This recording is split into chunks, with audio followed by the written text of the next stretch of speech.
You are listening to Eat Meat Sparingly, a Word of Wisdom podcast. I am your host, Ali Essig. Before we go into today's episode, I want to let you know that the Plant Wise Women's Retreat dates have been chosen for 2026. It will be May 5th through the 8th. If you are interested in learning more, it's going to be in Mineral, Virginia at a lake house that's about an hour and a half away from DC.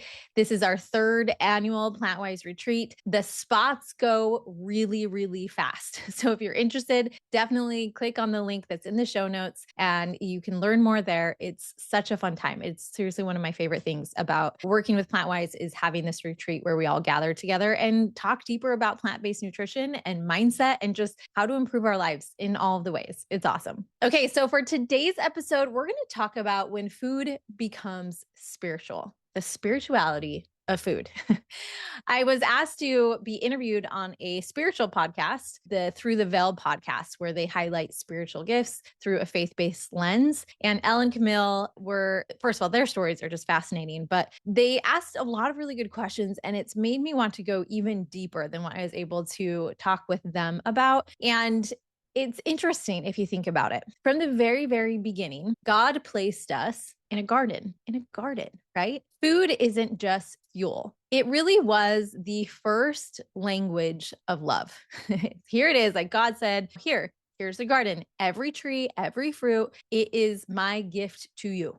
Right? Food has always been kind of this expression of divine care in that sense. And even if you fast forward to Jesus's ministry and how crowds, they often followed him for healing, right? They heard of his amazing ability to heal others and he healed their hearts. And he also fed their bodies, right? He healed their bodies and their hearts and fed them. You hear about the feeding of the 5,000, right? Where he multiplied the fishes and the bread. It wasn't just about the lunch, right? It was a miracle, and even deeper meaning of a miracle of enoughness, of abundance. It's a story that said, where you see scarcity, I create abundance. Bread and fish were multiplied, not just to silence their hunger, but to restore this dignity, this belonging, this hope, to prove to them he was who he said he is. And it also became deeper than just feeding their hunger, but it helped become part of their healing. Even the resurrected Christ, one of the very first things that he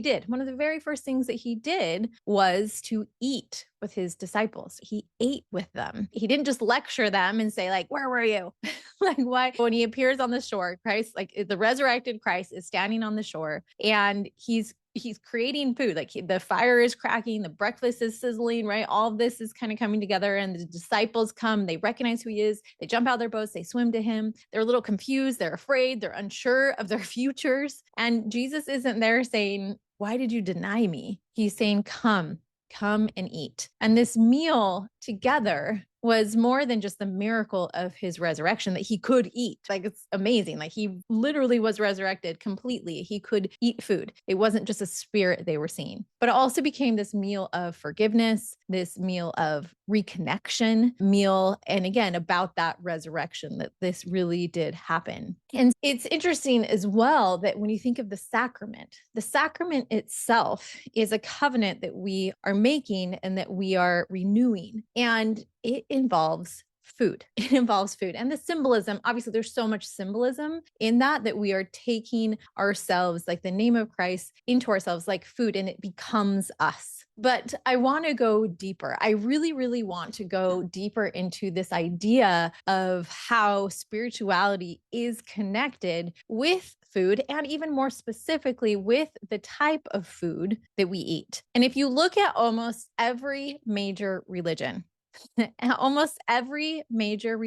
recognizes some type of connection between food and the soul, even if it's just the belief in fasting, right? It's the belief in fasting of even abstaining from food, that can help them become more spiritual. But in general, Buddhists, they often avoid killing animals to cultivate compassion and reduce suffering. Hindus, they consider a plant-rich diet, a path towards purity and nonviolence. The Seventh-day Adventists, they choose vegetarianism as a form of spiritual stewardship, which I love so much, right? That spiritual stewardship. And many Christians throughout history, they fast, right? They fast, maybe even they fast from meat or they fast for other reasons. And even during Lent to draw closer to God.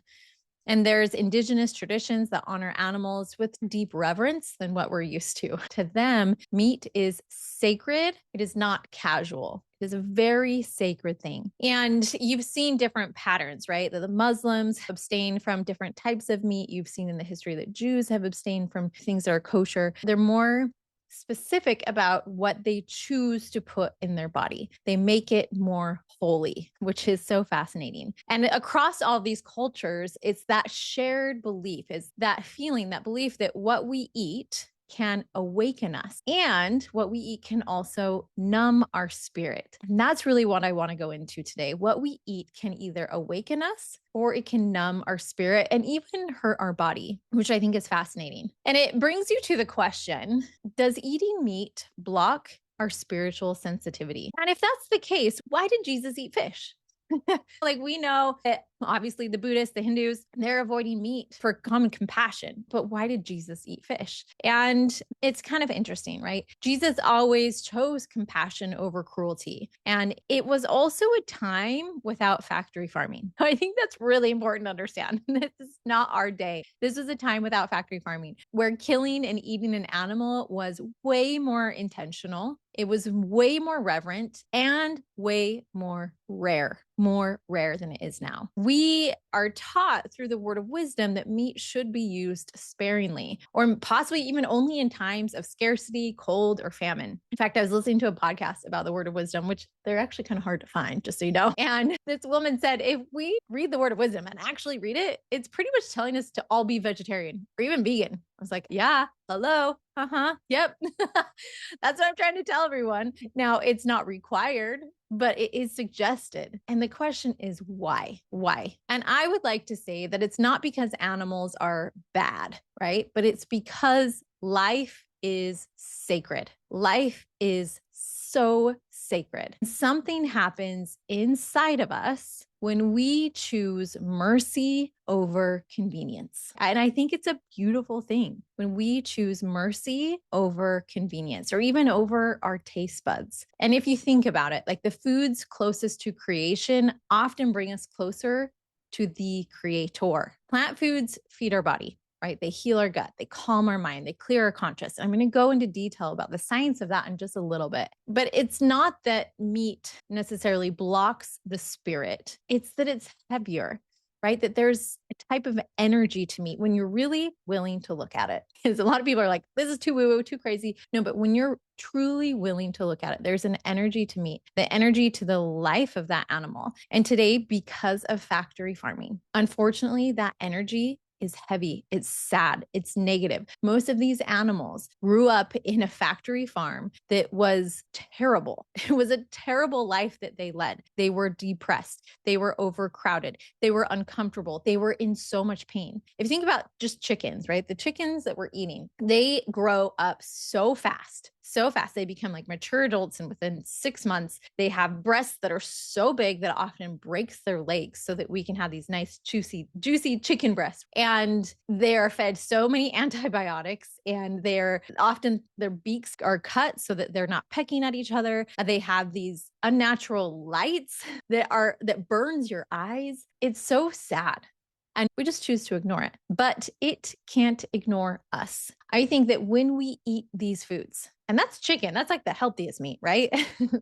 When we choose to eat these foods, that energy is passed on to. It really is. And we wonder why we don't feel great. We wonder why things feel off in our society, in our bodies. And you can't ignore that that energy is somehow passed down onto us.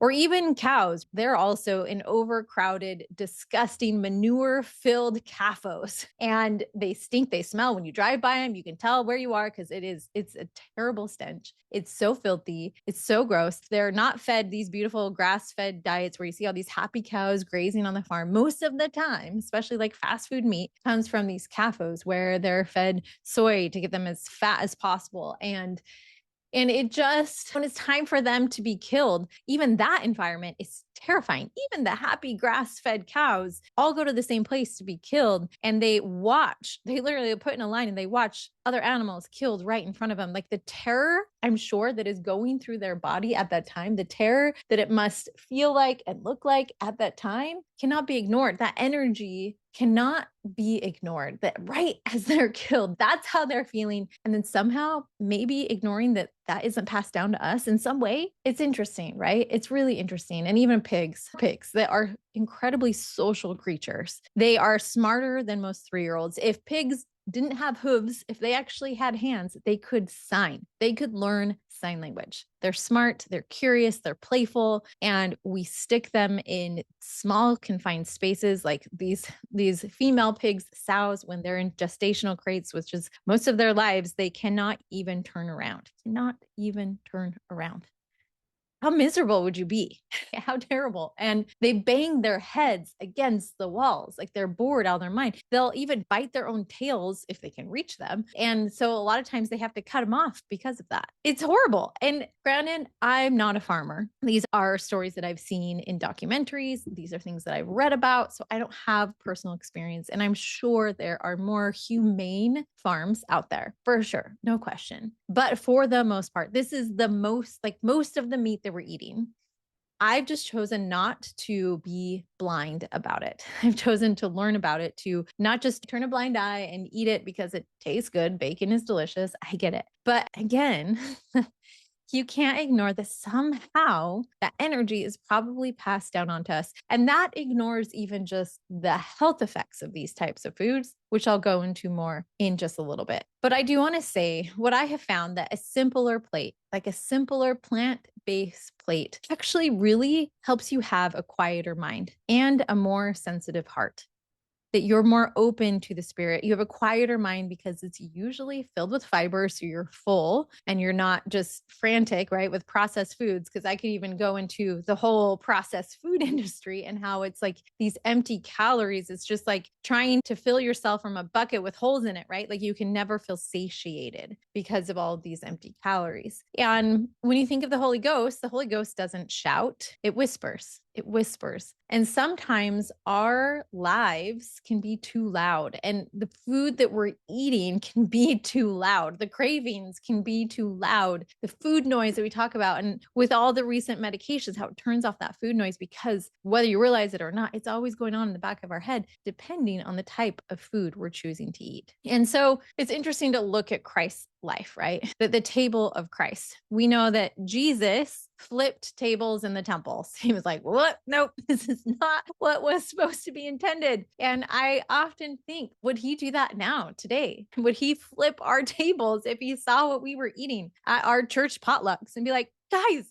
do you understand the suffering that is going on underneath the foods that we're choosing to eat? Would he? I don't know. But what I do know is this. I do know that Jesus did set tables for sinners. I do know that he did feed the hungry, and he invited the lonely, and he welcomed everyone. And that's why there's so much nuance with food, because it's not just food. It's also the gathering, the coming together over a meal. There's something about that creates a type of connection. And Jesus also taught us that when we eat with gratitude. When we eat with gratitude. He also taught us that we should be eating and having more compassion and be more aware.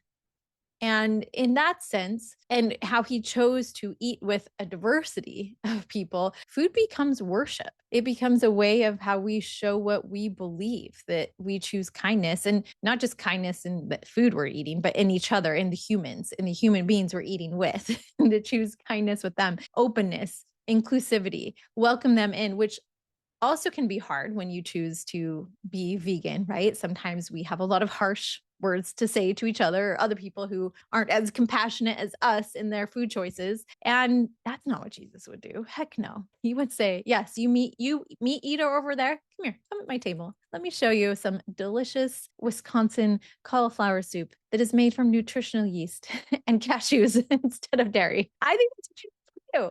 Obviously, we can all have our own opinion. I think he wants to show us what's possible, but not condemn us for our food choices. And he wants us to gather together. He wants us to come eat at the same table. He doesn't want us to point fingers at each other. And so the spirituality of food, I think there's two aspects to it. I think it is the food that we eat itself, the food itself. And I also think it's our attitude towards the food and towards the other people who are maybe eating different types of food. And there's something about eating when you know the rules, it's easy to judge. Let's put it that way. My mom is incredible at design. Like, she has the skill. She can walk into a room and just make it so beautiful. And she has like a unique skill where it's like a design on the dime type of skill. Put her in a Deseret Industries or a Goodwill, any type of thrift store, and she'll be able to find all the good stuff and then decorate your house with it. Like, she is amazing and she loves to study it. She learns it. And I'm grateful to have her as my mom. But at the same time, because she's so good, sometimes when I walk into someone else's house, it's kind of ruined me because I'm like, oh, I know the rules now of design and you aren't following them. In my mind, I never ever say this out loud. Never ever. And I'm not even that great at it. I also judge myself. I'm like, oh, I know my mom would do it this way, but I just don't even care. Like, I'm always judging myself as well. And we tend to do that. When we learn the rules, it's easy to then judge others against those rules. We see that over and over in religion, in our own faith. It's like from anything from garments to anything else, like, oh, you're not following the rules. It's easy to point fingers. And it's sad. It's unfortunate. But we do that not just in religion, we do it with food. And we are so quick to judge others. You want to know the most common comment on my YouTube channel? Look how much salt you use. You use so much salt. I'm like, look, I'm using light salt. Okay. Please stop giving me a hard time about my salt usage. Please stop. I am doing my best. But that's fine. If we're different, if you like less salt, that's great. And I probably should look at my salt intake, but I am feeding my family and I want it to taste good. I want them to eat it. And so it does have salt in it. And it is a trained taste to eat food that has no salt. I don't know. Anytime I make recipes, I'm like, without it, like a Chef AJ recipe or something like that, I'm like, I just need some salt. Anyway, I digress. But it's easy to judge others. And I think when it comes to the spirituality of food, we can't ignore that aspect either. Just because we know the rules doesn't mean that we hold everyone else up against those rules. We see things through our own lenses. And when we learn different things, our lenses become different colors. And it's easy to be like, hey, that's the wrong color. So in general, I want you to think about it this way, right? I want you to just this week, think about maybe just one meal where you sit down, and I want you to more than just focus on eating food that is good, that is plant-based, that has a fruit and a vegetable and a whole grain and a plant-based protein source, which is super important. I want you to pause first. I want you to say thank you, because food is a gift. Like in the Garden of Eden, that was it. Of all the trees you can freely eat, it was a gift. Like, it's a sign of love. After my husband had a stroke, everyone dropped by meals and treats and all these things. And were they healthy? Does it help them with the stroke? No, but it was a sign of love. It's such a beautiful thing. It's a beautiful way to gather. And so I want us to just recognize that. Like, so important to recognize that and to say, thank you. Thank you. And to eat slowly and be like, oh my gosh, see if you can recognize the delicious textures. I was eating a purple sweet potato this morning for breakfast with some frozen raspberries, frozen rice cauliflower, and homemade granola with a little bit of protein powder mixed into soy milk. Oh my gosh, it was so good. I'm just like, literally had to take a picture of my food. You know, those days where you're like, this is amazing. And it looks so beautiful. It's so incredible. Wow. Like, what amazing gifts we have in this world that I can eat this beautiful purple sweet potato. How often are we looking at the Creator's love in every single bite? That's the spirituality of food, right? And how often can we eat slowly instead of just like stuff it in our mouth, hurry and go to the next thing? Because I think that is part number one when it comes to spirituality of food, is to say thank you, to eat slowly, to pause and remember the divinity within the food itself. And ask yourself, is this meal drawing me closer to God? Because food doesn't just fill the stomach, right? It forms your spirit. It shapes who you become. It is a daily choice to live in alignment with heaven, and a simple, easy one. And there's no pass or fail here. Like, it doesn't have to be perfect. There's no like you are worthy or you are not worthy, depending on the meal on your plate. No, it's just like you can choose to be a little bit more aligned or not. And so choose to be more aligned with heaven. And how do you know what is aligned with heaven? How do you know? Well, I think it's fascinating to look at not just the spiritual, but the biological aspects of food and plants in particular. Look at it this way. Plants are literally sunlight transformed into food. So when we eat plants, we are eating light and life. Plants capture sunlight, right? Through photosynthesis. I think we all learned photosynthesis in our early elementary school days, right? Plants take in light and water and minerals from the soil and carbon from the air, and they turn it into stored energy. And that energy becomes carbohydrates that are great for your brain and in muscles, preferred fuel. I know we talk so much about protein, but your muscles prefer to run on glycogen, right? Which is from carbohydrates. And especially those complex carbohydrates are even better. They also form natural sugars, which are clean, quick ATP energy, and fiber, which releases slowly and improves your gut health. So plants are really our original energy source. Like in the Garden of Eden, it's like of all the trees and the plants, like you can freely eat. You can freely eat. This is our original energy source. And if you look at animals, they're more the middlemen, right? Animals get their energy from what? From plants. It is not an effective use of energy to eat animals in order to get it because they had to get it from plants. And we have to produce so many more crops in the United States to feed our animals than we would if we were to just eat those plants ourselves. It's like the most ridiculous thing when it comes to energy production and even our planetary health because of all of the land that we're using to grow crops to feed animals so that we can eat more animals. And then processed foods, because I haven't gone much into processed foods, it's also important to understand that processed food removes the sun's design. It removes the water and the fiber and the light. And so you're eating plants, but it's like a limp, dead form of a plant. But it's a shadow of a plant, right? Plants optimize energy production inside our cells because they're loaded with phytochemicals, antioxidants, vitamins, minerals. And these compounds support your mitochondria, which is your energy factories. It reduces inflammation, which honestly drains your energy. Inflammation drains your energy. So plants reduce that, which is great. It improves your blood flow, which is that oxygen delivery. So you're going to feel so much better. It stabilizes your blood sugar because of the fiber, right? And it produces that steady energy and reduces or minimizes those spikes and those crashes. So you don't just get energy from plants, you stop the energy leaks. Plants fuel the brain better than anything. Your brain runs almost entirely on glucose, the kind that comes packaged in fruit, in whole grains, in beans, in potatoes, in vegetables. And that's why you feel mentally clearer eating plant-rich meals. You don't feel sluggish. There's no post-meal crash. There's no inflammatory fog. Plants energize your mood, your focus, and your motivation too. Now, I do have a cravat with this, and that is you have to be eating enough calories because some people will go plant-based or vegan and be like, I had so much brain fog and it was just so hard to concentrate. I'm like, yeah, because you were probably eating half the amount of calories than you're used to eating. And so, of course, if you're under eating calories, it can be great for weight loss, but it also can be difficult if for functioning at your optimal best. So no question there. And I think it still can, you still can be under eating calories, but you do just have to prioritize plant protein. So I want to emphasize that. If you're eating tofu, you're going to feel so much more full and satiated than if you're just trying to eat potatoes and vegetables. So it really does make a big difference. Now, plants energize you because of that gut-brain superhighway, that gut-brain connection. Plant fiber feeds the gut bacteria. You've heard this before, but I will say it again. I'll shout it from the rooftops. The gut bacteria, right? When they eat fiber, their very favorite food, they produce what's called short chain fatty acids, acetate. And that will help to boost energy metabolism, to reduce anxiety and depression, to improve your immune health, to strengthen your gut lining, to lower systemic inflammation. A calm, nourished microbiome equals a calm, nourished body and mind, and I would even say soul. Really, our gut microbes are so important, but so overlooked because 95% of us are not eating their favorite food, which is fiber.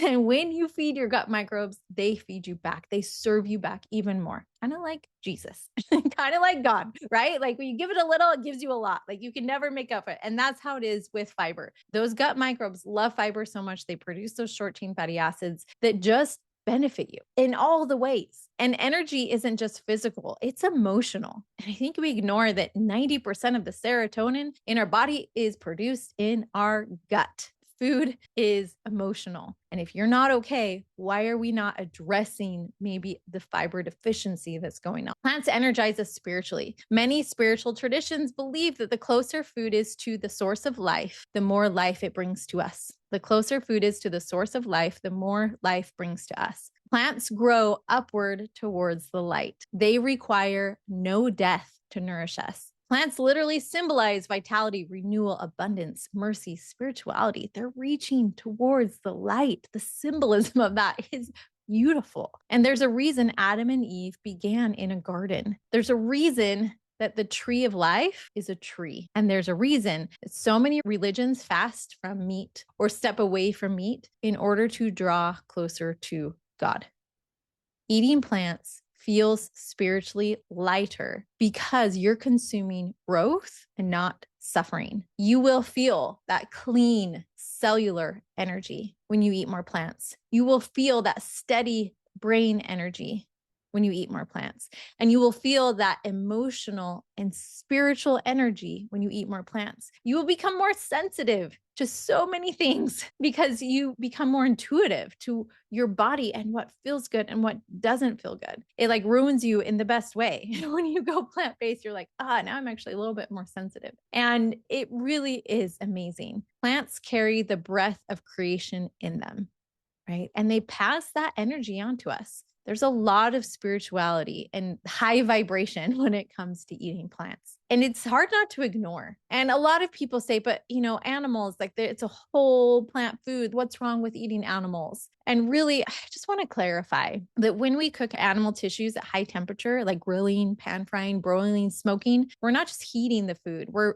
actually chemically transforming it. And there's two major carcinogenic compounds that are created when cooking any type of animal flesh. Number one is HCAs, heterocyclic amines, and they're formed when amino acids and creatine, which is both in the muscle tissue, are reacting at a high heat. And they damage DNA because HCAs can bind directly to DNA in our cells, which causes mutations, especially in the colon lining. And this increases our risk of colorectal cancer.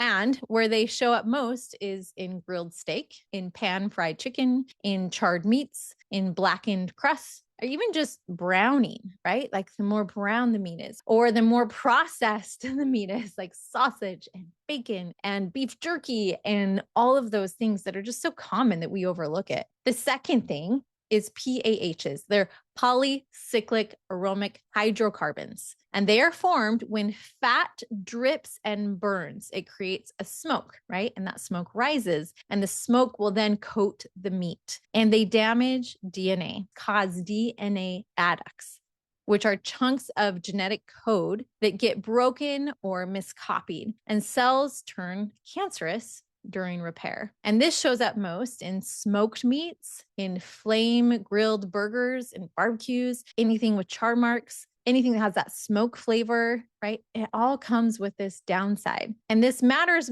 with meat. It really does, because meat also contains heme iron, which increases the oxidative stress in the colon. Meat doesn't come with fiber, right? And it moves more slowly. There's more time for transit in our digestive system, which means more time for carcinogens to contact the colon cells. And fat. Meat also comes with fat, which cause more flare-ups and more smoking when cooking, right? So of course, there's ways to eat the healthiest meat possible. If you were to go and kill your own meat, right, then it wasn't in a factory farm. That's great. And if it's wild gain, it's going to have less fat on it, so less PAHs. And then if you were to like cook your meat at low temperatures.